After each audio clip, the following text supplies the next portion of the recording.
오늘 함께 하실 하나님 말씀은 에스더 4장 11절에서 17절까지 말씀입니다.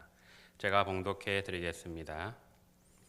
왕의 신하들과 왕의 각 지방 백성이 다 알거니와 남녀를 막론하고 부름을 받지 아니하고 안뜰에 들어가서 왕에게 나가면 오직 죽이는 법이요 왕이 그 자에게 검규를 내밀어야 살 것이라.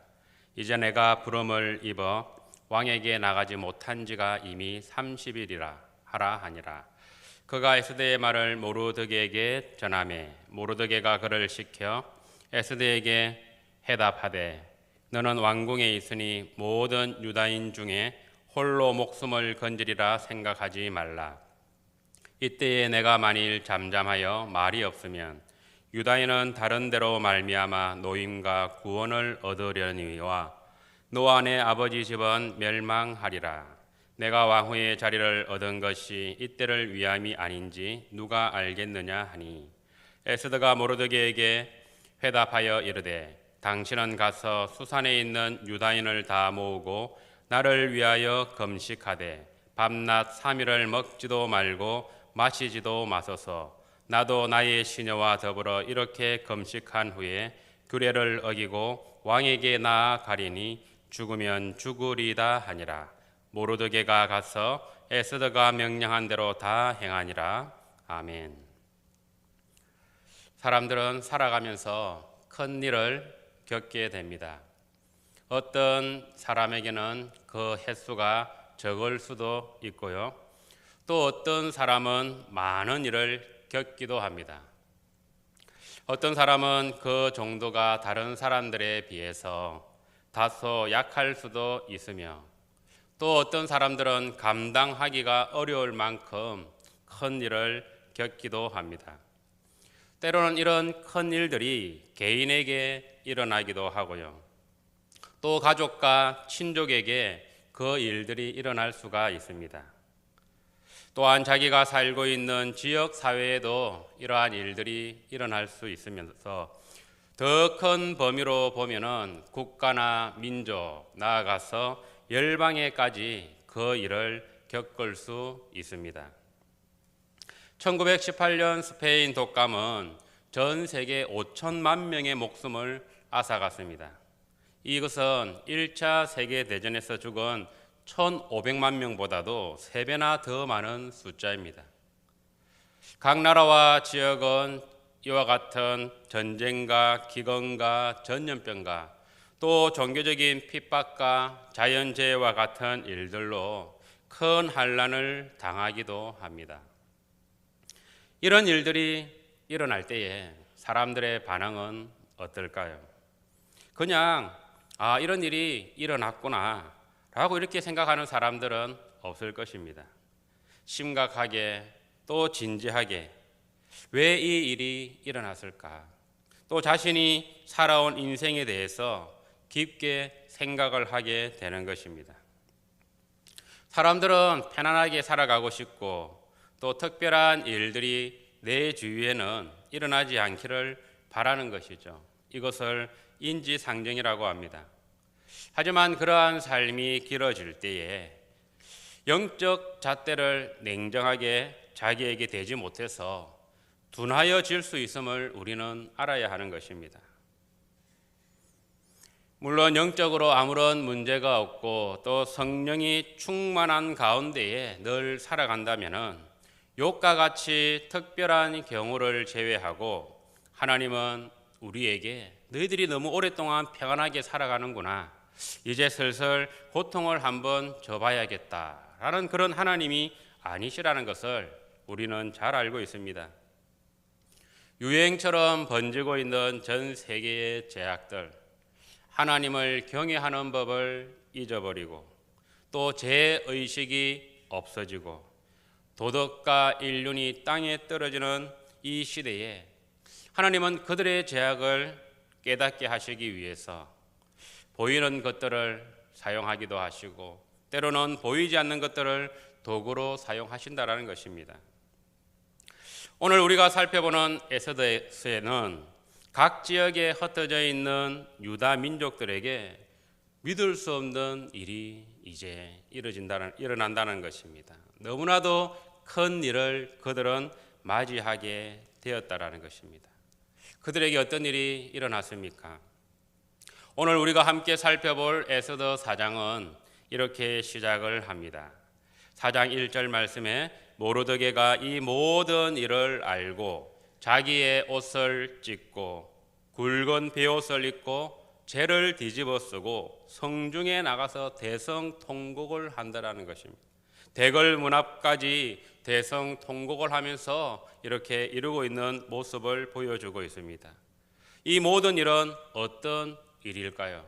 모르드게가 그 어떤 일을 알았기에 자기 옷을 찢고 굵은 베옷을 입고 죄를 뒤집어 서고 많은 사람들이 보는 그 성중에서 대성통곡을 하며 대궐 문 앞까지 왔을까요? 지난 3장을 보게 되면 3장 10절에 아하수에로 왕이 반지를 손에서 빼어 유다인의 대적 곧 아각 사람 함무다다의 아들 하만에게 주었다라고 합니다.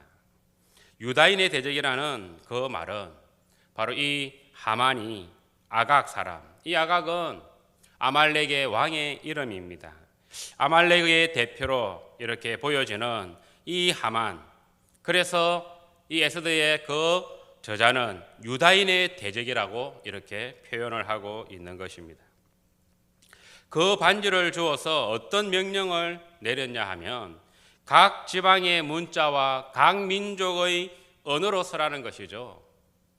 여러 민족들이 있는데 그 민족들이 모두가 다 알 수 있는 언어와 그리고 문자로 모두가 다 알게 해라는 것인데요. 그리고 나서 그 왕의 명령에 왕의 반지로 인을 친다라는 것입니다. 이 왕의 반지로 인을 친다라는 것은 절대로 바꿀 수가 없다라는 것입니다. 이것은 심지어 왕이라 할지라도 변개하지 못한다라는 것입니다. 그 내용이 무엇입니까? 에스더 3장 13절에 그 내용이 나와 있는데요. 이에 그 조서를 역졸에게 맡겨 왕의 각 지방에 보내니 12달 곧 아달월 13일 하루 동안에, 날짜가 정해져 있는 이 하루 동안에 모든 유다인을 젊은이, 늙은이, 어린이, 여인들을 막론하고 죽이고 도륙하고 진멸하고 또 그 재산을 탈취하라. 이것이 바로 명령인 것입니다.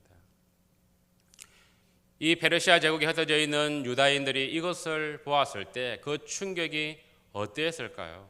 이것은 이미 살인 그 사형 선고를 이렇게 받은 것과 다름이 없는 것이죠. 그것도 너무나도 잔인하게 모든 가족들이 어느 누구도 빠짐없이 다 유다인이라는 그 죄 때문에 다 진멸을 당해야 된다는 것입니다. 그들이 가지고 있는 모든 재산들도 다 빼앗기게 된다는 것이죠.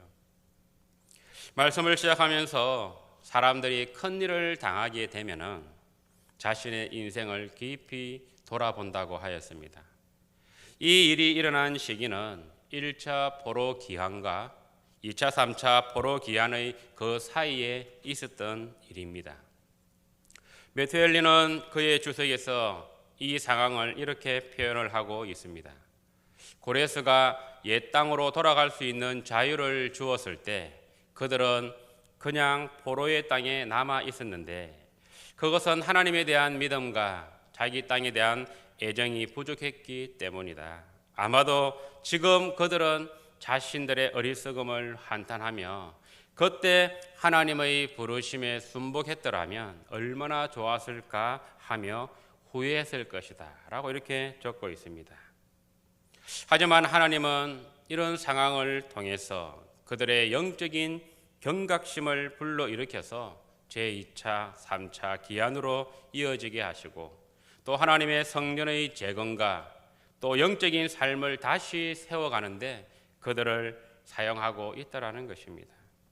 모르드게뿐만 아니라 각 지방의 유대인 또한 한날에 자신의 민족이 죽임을 당하고 모든 재산이 다 빼앗기게 될 것이라는 왕의 그 명령에 모르드게와 똑같이 애통하고 있는 것입니다. 금식을 합니다. 울며 부르짖습니다. 굵은 베옷을 입고 죄에 눕습니다.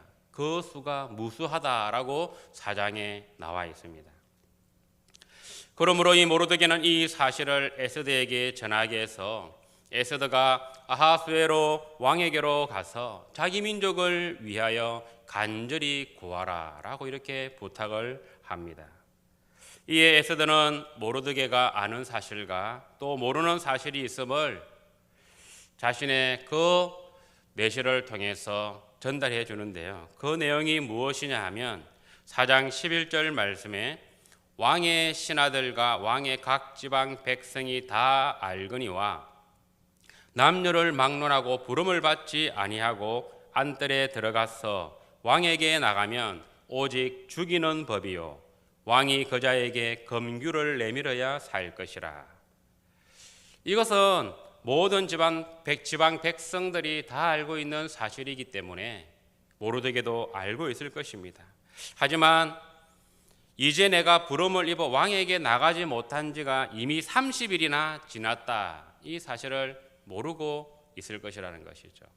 30일이 지나도록 왕이 자신을 부르지 아니했다라는 것은 왕의 총애를 받지 못하고 있다라는 것입니다.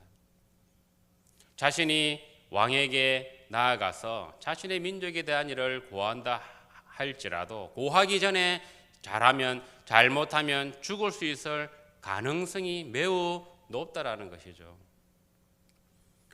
에스더는 지금 모르드게에게 가능성을 말하고 있는 것입니다. 가능성이 그렇게 높지 않습니다.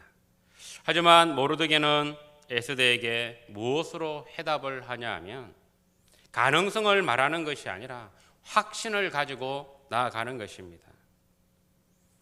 이와 같은 때에 내가 만일 잠잠하여 말이 없으면 유다인은 다른 데로 말미암아 노임과 구원을 얻으려니와 너와 내 아버지 집은 멸망할 것이다.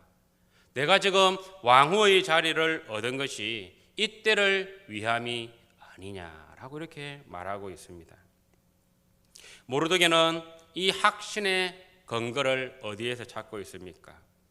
바로 성경의 그 역사를 통해서 출애굽기 17장에서 모세와 여호수아가 아말렉을 쳐서 멸하였고 또 사무엘상 15장에서는 또 사울 왕과 또 사무엘이 아말렉을 쳐서 멸합니다. 사무엘상 30장에도 다윗이 아말렉을 쳐서 멸하는 내용이 나오고 있습니다. 가장 먼저 하나님께서 모세에게 했던 약속이 무엇입니까? 출애굽기 17장을 보게 되면 여호와께서 맹세하시기를 여호와가 아말렉과 더불어 대대로 싸우리라 라고 이렇게 말씀을 하신 것입니다. 하나님의 입에서 나온 이 말씀은 변개함이 없다라는 것입니다. 고침이 없다라는 것이죠. 확실한 사실이라는 것입니다. 이 모르드게는 하나님의 그 말씀을 믿고 하나님께서 대대로 싸우기라고 말했던 그 대적을 반드시 자신의 백성을 건지시리라는 그 확신을 가지고 에스더에게 바로 이때를 위함이 아니겠느냐 그렇게 말을 하고 있는 것입니다. 페르시아라는 그 넓은 대제국에서 많은 여인들 중에 왕후의 후보로 될 그 많은 사람들 가운데에 포로인 상태로 또 부모도 없는 고아인 에스더가 이 대제국의 왕후가 된 것은 바로 하나님의 섭리가 아니고 무엇이겠냐라는 것이죠. 바로 이때를 위함이 아니겠느냐라고 이렇게 모르드게는 확신의 말을 하고 있는 것입니다. 이 모르드게의 말을 전해들은 에스더는 변화가 일어나는 것입니다. 가능성에서 확신으로 옮겨가는 그 모습을 볼 수가 있는 것이죠. 그래서 에스더는 모르드게에게 다시 해답을 합니다. 당신은 가서 수산에 있는 유다인을 다 모으고 나를 위하여 금식을 해 주세요. 밤낮 3일을 먹지도 말고 마시지도 말고 금식하며 하나님께 이 일이 하나님의 그 은혜로 말미암아 이루어지게 해달라고 구해라는 것입니다. 나도 나의 시녀와 더불어 이렇게 금식한 후에 규례가 있지만 그 규례를 어기고 왕에게 나아가겠다라는 것입니다. 어떠한 마음가짐과 태도로 나아가겠다라는 것입니까? 죽으면 죽으리이다 라는 그 각오로 나아가겠다라는 것입니다. 하만을 대표하는 이 아말렉과 모르드게를 대표하는 하나님의 나라와의 그 싸움은 성경의 전반에 걸쳐서 계속해서 이어지고 있습니다. 3장에 보면 이 하만이 모르드게가 유다 민족이라는 것을 알고 자신의 대적이라는 것을 알고 왕이 자신을 높여줘서 모든 신하가 그 앞에 무릎을 꿇고 절할 때에 모르드게는 그렇게 하지 아니한 이유가 유다인이라는 것을 알게 되었을 때 모르드게 한 명만 처리해야 될 것이 아니라 이번 기회에 이 유다 민족 전체를 멸해버려야겠다라는 그 마음을 가졌던 것입니다. 그리고 자신의 그 뜻을 높이기 위해서 그 가능성을 더 높게 하기 위해서 그가 아하수에로 왕에게 제시했던 것은 왕의 금고에 은 1만 달란트를 제가 드리겠습니다. 은 1만 달란트는 어마어마한 금액인 것입니다. 1년 예산의 3분의 2에 해당할 만한 바로 페르시아의 3분의 2에 해당할 만한 그런 예산의 그 3분의 2에 해당하는 큰 금액인 것이죠. 강력한 힘으로 하만은 밀어붙이고 있습니다. 자신의 그 뜻을 펼칠 가능성을 최대한 높이기 위해서 그 재산을 왕에게 드리겠다라고 하는 것입니다. 하만은 이 페르시아에서 2인자와 같은 국무총리와 같은 그런 사람입니다. 큰 부자이며 그리고 말도 잘합니다. 하지만 그에 반해 모르드게는 평민이요 가난한 자입니다. 가능성으로 본다면은 이 싸움이 어떻게 되겠습니까? 세상 사람들이 만약 이러한 싸움을 보게 된다면 이렇게 말하겠죠. 계란으로 바위 치기다. 하지만 이 둘 사이에는 차이점이 하나 있는 것입니다. 그 차이점이 무엇입니까? 바로 이 아말렉을 대표하는 하만에게는 하나님이 함께하지 않는 자라는 것입니다. 하나님의 대적이라는 것이죠. 그리고 바로 이 모르드게와 에스더를 대표하는 바로 이 하나님의 사람들에게는 하나님이 그들과 함께하고 계시다라는 것입니다. 가능성과 확신 사이에는 무엇이 있을까요? 가능성과 확신을 구분하는 경계에는 무엇이 있을까요? 그것은 바로 믿음이라는 것입니다. 하나님의 신실한 약속을 신뢰하며 의지하고 나가는 믿음이 그 경계에 있는 것입니다. 살아가면서 우리에게는 커다란 역경과 곤란과 어려움과 시험이 다가올 것입니다. 이러한 상황이 우리에게 일어나고 있는 이 사실을 하나님은 모르실 리 없다라는 확신을 우리는 가져야 하는 것입니다. 이 모르드게와 그 유다 민족들이 처한 이 상황을 하나님이 모르실 리가 없다라는 것이죠. 그래서 그 확신을 가지고 하나님은 이번에도 내가 대대로 아말렉과 싸우리라, 천하의 그 아말렉을 없이 하겠다라는 그 약속을 지키실 하나님이라는 확신을 갖는다라는 것입니다. 존 파이버 목사님의 코로나 바이러스와 그리스도라는 책을 보게 되면 이런 내용들이 나옵니다. 내가 이 책을 쓰려고 한 목적, 마음먹은 이유가 무엇이냐 하면 확률 게임은 희망을 걸 만큼 견고하지 않다라는 것입니다. 3%냐 10%냐 젊었냐 늙었냐 또 건강 상태가 좋으냐 나쁘냐 시골에 사느냐 도시에 사느냐 혼자 사느냐 또 여러 명과 함께 사느냐 이것을 따져서 생존 가능성을 예측하는 것은 믿을만 하지 못하다라는 것입니다. 이러한 가능성을 가지고는 소망을 줄 수 없다라는 것입니다. 그것은 의지할 만한 굳건한 토대가 못 된다라는 것이죠. 더 나은 길, 더 나은 토대가 있는데 그것은 가능성이라는 모래가 아니라 확실성이라는 반석이 존재한다라는 것이죠. 사람들은 가능성을 자꾸 이야기를 하고 있습니다. 하지만 이 가능성 위에 우리의 소망을 둘 수 없다라는 것입니다. 우리는 믿음의 확신으로 살아가야 합니다. 그것이 바로 하나님을 의지하는 법입니다. 사람들은 보이는 싸움에 관심을 가지며 집중하며 살아가지만 우리는 보이지 않는 싸움에서 승리하는 법을 하나님에게 배워야 하는 것입니다. 하나님은 전능하시고 우리의 모든 역사에 관여하시고 주관하시는 분임을 우리는 믿어야 합니다.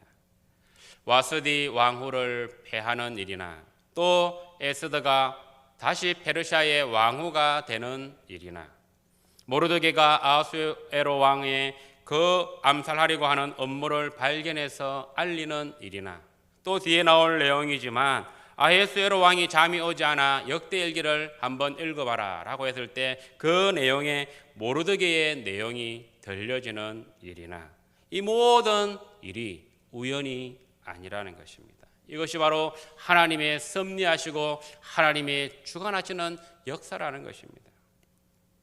가능성과 확신 사이에는 또 무엇이 있을까요? 그것은 기도가 있다라는 것입니다. 출애굽기 17장 11절에 보면 모세가 손을 들면 이스라엘이 이기고 손을 내리면 아말렉이 이긴다라고 이렇게 기록하고 있습니다. 전쟁의 그 승리의 가능성이 여호수아를 비롯한 그 군사들에게 있었던 것이 아니라 하나님 앞에 매달려서 하나님의 그 도움과 하나님의 능력을 구할 때에 이루어진다라는 것을 보여주고 있다라는 것입니다. 하나님 앞에 기도할 때에 아론과 훌이 지쳐버린 그 모세의 양손을 붙들고 그 손이 내려오지 아니할 때에 하나님은 승리를 안겨주셨다라는 것입니다. 사무엘상 30장에도 다윗이 자신이 살고 있는 시글락 지역을 잠시 벗어났을 때에 아말렉이 와서 그 성읍을 불태워버리고 거기에 있는 모든 가족들을 다 붙잡아 가버립니다. 그들이 돌아왔을 때에 불타버린 성읍과 자신의 모든 가족들이 다 사라진 것을 보고 너무나도 애통해하며 너무나도 슬퍼서 울 힘도 없었다. 울 기력도 없이 그렇게 소리 높여 울었다라고 말하고 있습니다. 백성들이 그 자녀들 때문에 마음이 슬퍼 다윗을 돌로 치려 할 때에 다윗이 크게 다급하였지만 하나님 여호와를 힘입고 용기를 얻으며 하나님 앞에 기도합니다. 하나님, 제가 지금 이 군대를 추격하면 따라잡을 수 있겠습니까? 하나님 앞에 그 가능성을 묻는 다윗에게 하나님은 무엇으로 응답하십니까? 그를 쫓아가라. 내가 반드시 따라잡고 모든 것을 다시 찾아올 것이다. 확신의 답을 해주는 것입니다. 이처럼 기도는 가능성에서 확신의 그 자리로 옮겨가는 능력이 있는 것입니다. 하나님이 우리를 위한다면 어느 대적이라 할지라도 우리를 어떻게 할 수 없음을 우리는 알아야 하는 것입니다. 그러기에 우리는 이 세상 모든 것을 가진 사람이라는 것을 믿음으로 성취하는 것입니다. 로마서 8장 31절 32절은 우리들에게 이렇게 말하고 있습니다. 그런즉 이 일에 대하여 우리가 무슨 말을 하리요? 만일 하나님이 우리를 위하시면 누가 우리를 대적하리요? 자기 아들을 아끼지 아니하시고 우리 모든 사람을 위하여 내주시니가 어찌 그 아들과 함께 모든 것을 우리에게 주시지 아니하겠느냐? 아직 우리는 모르드게와 이 유다의 앞날에 펼쳐질 일들을 보지 않았습니다. 하지만 우리는 이미 믿음으로 그 결과를 다 알고 있습니다. 오늘 우리도 살아가면서 똑같은 상황에 접하게 됩니다. 앞으로 우리에게 펼쳐질 일들을 우리는 알 수가 없습니다. 우리는 볼 수가 없습니다. 하지만 이미 우리는 믿음으로 우리에게 다가올 결과를 알 수 있다라는 것입니다. 우리는 하루하루의 삶을 살아가면서 가능성과 확신의 어느 지점에 우리의 발을 딛고 살아가고 있습니까? 그리고 우리는 그 지점에서 어느 방향으로 나아가기를 원하고 있습니까? 좀 더 높은 가능성으로 이동하고 싶어 하지는 않습니까? 좀 더 높은 가능성이 안전해 보일지라도 우리의 영원한 소망의 토대가 될 수 없다는 것을 알아야 합니다. 그것은 모래 위에 지은 집과 같다라는 것이죠. 안전해 보인다라는 그 가능성이 보였지만 비가 내리고 창수가 나고 바람이 불어 그 집에 부딪히면 그것은 무너져 버린다라는 것입니다.